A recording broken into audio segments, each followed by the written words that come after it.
Odlučili smo u Pomorskoj večeri iz Zadra prostor dati i učenicima Pomorske škole Zadar. Jedna je to od najstarijih pomorskih škola u Hrvatskoj. Profesori podupiru svestrano svojih učenika, među kojima je i učenik drugog razreda, budući brodostrojar Lucijan Čuča. Do kraja ove školske godine Lucijan i njegov mentor, profesor brodostrojarstva Jere Bilan, predstavit će vam svoju školu. Evo što je pripremio za večerašnju emisiju. Minea Milanko, trenutno jedina učenica brodostrojarskog usmjerenja Pomorske škole Zadar, gost je Pomorske večeri iz našeg studija u Zadru. U 61 godinu postojanja škole samo su 2 djevojke upisale taj brodostrojarski smjer. Minea i Marcela Škrokov iz Neviđana na otoku u Pašmanu, koja je lani maturirala. Pomorsku školu pohađa 387 učenika, od toga 10 djevojaka. Minea je jedina brodostrojarka. O tome kako je biti jedina djevojka u tom muškom zanimanju i na još neka druga pitanja odgovorit će nam sama Minea. Dakle, Minea, što je tebe privuklo u odabiru pomorske škole i ima li možda pomoraca u tvojoj obitelji? Pa većina njih iz obitelji su pomorci i moji roditelji su htjeli nekoga, to jest moju sestru isto da ide, ali ona nije upala i onda sam ja pokušala i upala sam i ispunila sam im želju. I sada kada si ti njima, kako kažeš, ispunila želju, jesi li ti zadovoljna s tom školom?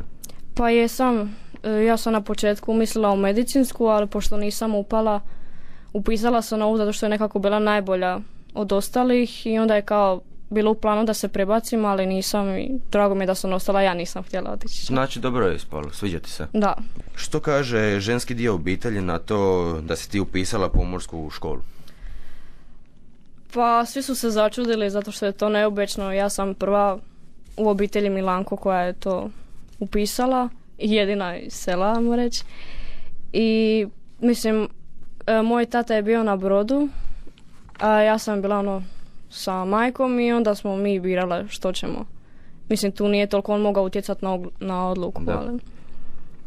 Jesi li ti ikada možda sa svojim ocem pričala kako je njemu bilo na brodu i koja su njegova iskustva, ili ti možda što priča o tome?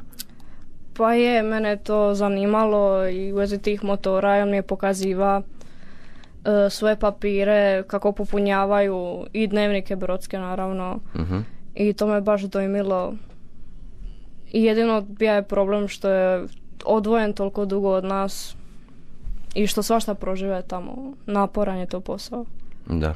Budući da si jedina djevojka u razredu, imaš li možda neke povlastice kod profesora? Pa imam, na primjer, iz prakse, ako mi je problem nešto napraviti, onda oni kada će mi neko iz razreda pomoći, ali meni ništa nije problem i ja bi to rado sama pokušala. Dobro, lijepo. Kako te općenito doživljavaju muške kolege iz razreda? Pa nekad zaborave da sam žensko i onda ponašaju se prema meni kao da sam muška osoba, ali imam osjećaj da paze na mene i da sam im kao sestra. Pa u prvoj godini su me zafrkavali kao što ću ja tu, da ima drugih stvari za ženu, ali ja mislim da to što sam ja žensko ne znači da mogu raditi neke stvari koje vi radite. Znači, sve u svemu je tebi jako dobro u toj školi, ti si zadovoljna? Jesam. I kolege su uglavnom ok prema tebi? Jesu. Dobro, a kada ti završiš tu školu, da li ti je želja otisnuti se na more i kako, ako da, koju bi vrstu broda izabrala da ideš? Pa svakako mi je želja vidjeti svijeta i možda bi na jahtu neku ili tako nešto. Kruzera možda ili tako nešto? Da. Da, lijepo. A planiraš li nakon završetka srednje škole nastaviti studiranje na nekom pomorskom fakultetu i ako da, na kojem, jer imaš izbora? Pa ja bih prvo htjela otploviti godinu dana na brodu da vidim kako je to i onda možda otići u Split ili u Zagreb. Studirati? Tako je. Dobro. Jesi li kad čula, da tako kažem, izjavu da žena donosi nesreću na brodu i kako to komentiraš ti? Pa ja mislim da to nije istina. Mislim da je to laž. Mislim da žena ne donosi općenito nigdje nesreću. Mi smo prava sreća i vi ste pravi sretnici što nas imate. Pa dobro, ja također mislim da je to samo jedna predrasuda.